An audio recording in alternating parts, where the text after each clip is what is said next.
Saya akan jelaskan sedikit tentang kami, L'Oreal.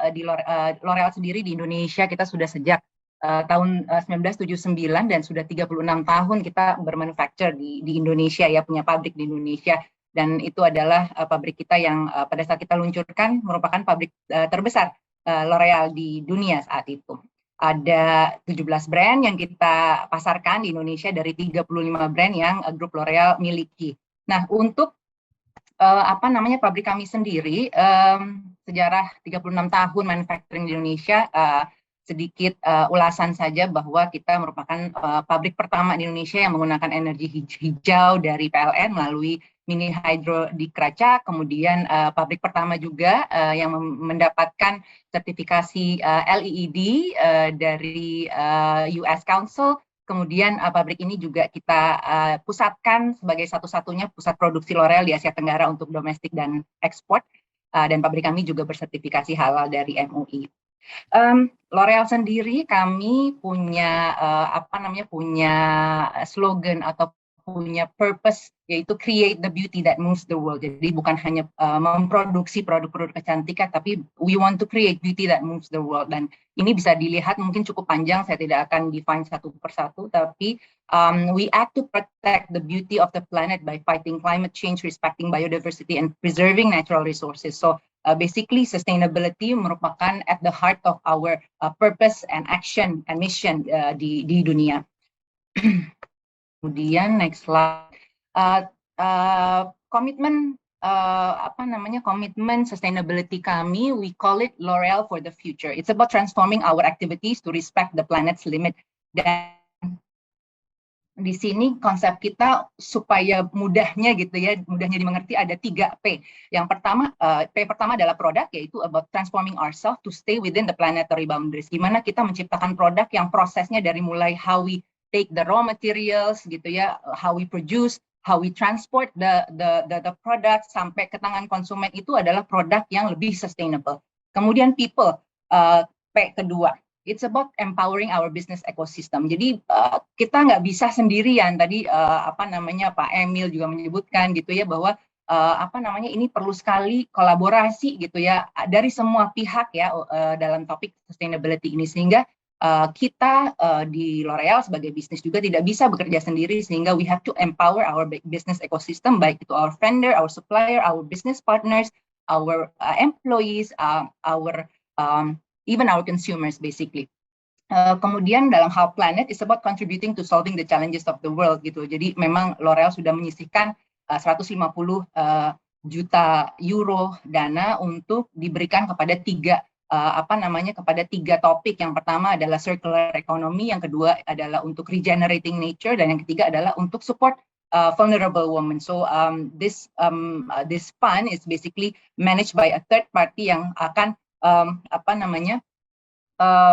mengevaluasi gitu ya proyek-proyek dari NGO, dari siapapun itu yang ingin menggunakan dana tersebut untuk sustainability program basically. Nah, gimana struktur kita? Jadi tadi dari purpose-nya itu harus embedded ya within the mission and vision of the company. Tapi dari structure perusahaannya sendiri itu juga mesti ada orang-orang yang diberikan tanggung jawab gitu ya untuk melakukan semua pekerjaan ini, karena tidak bisa cuma satu divisi saja yang melakukannya, tapi it has to start from top to bottom basically. Jadi presiden director kami itu bertanggung jawab dalam hal ini, even seluruh manajemen komite kita gitu ya, board of director kita. Kemudian ada specific corporate responsibility function within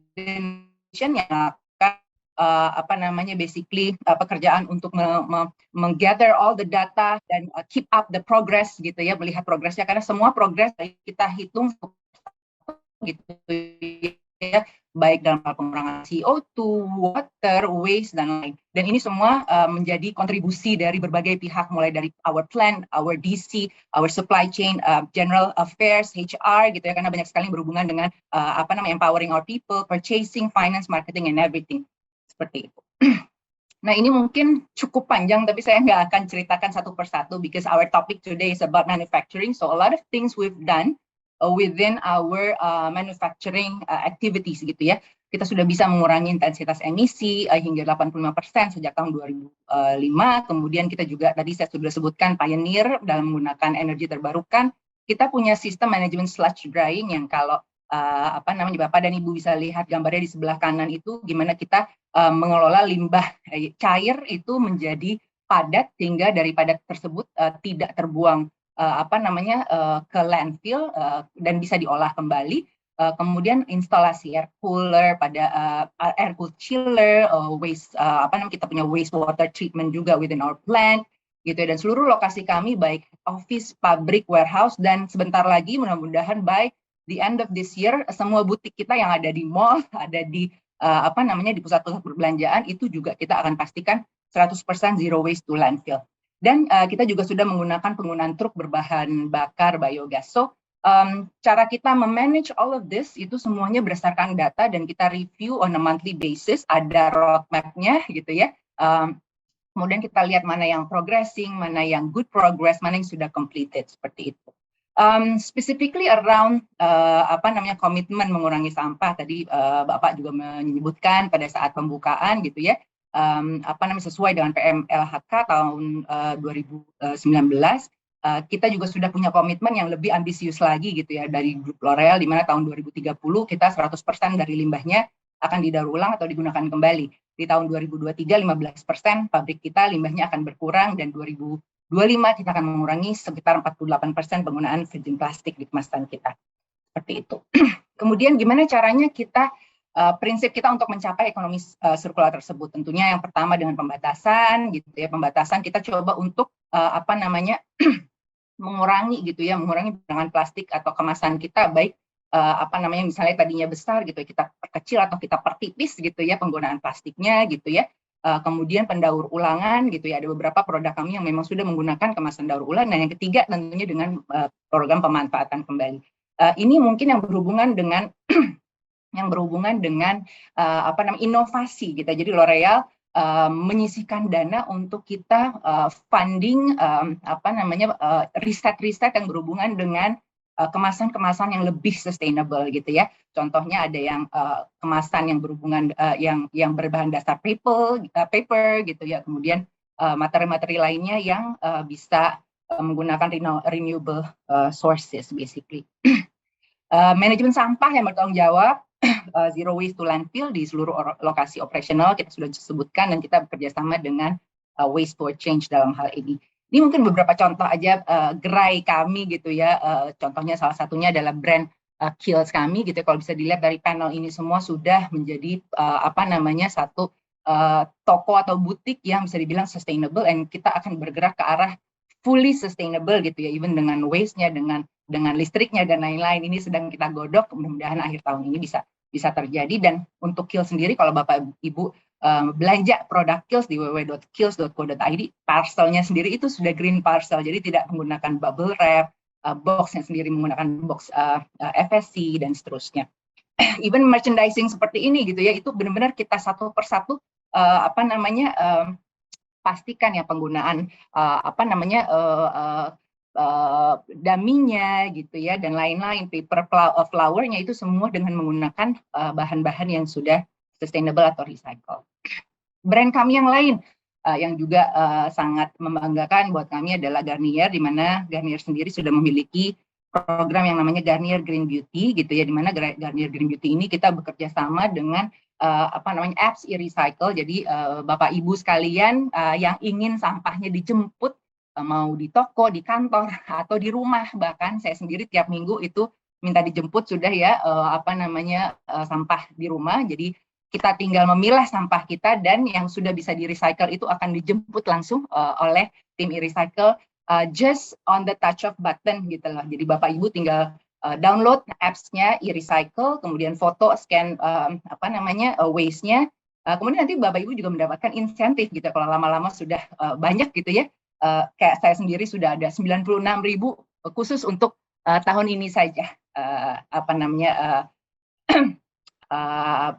yang sudah saya kumpulkan gitu ya pribadi di rumah.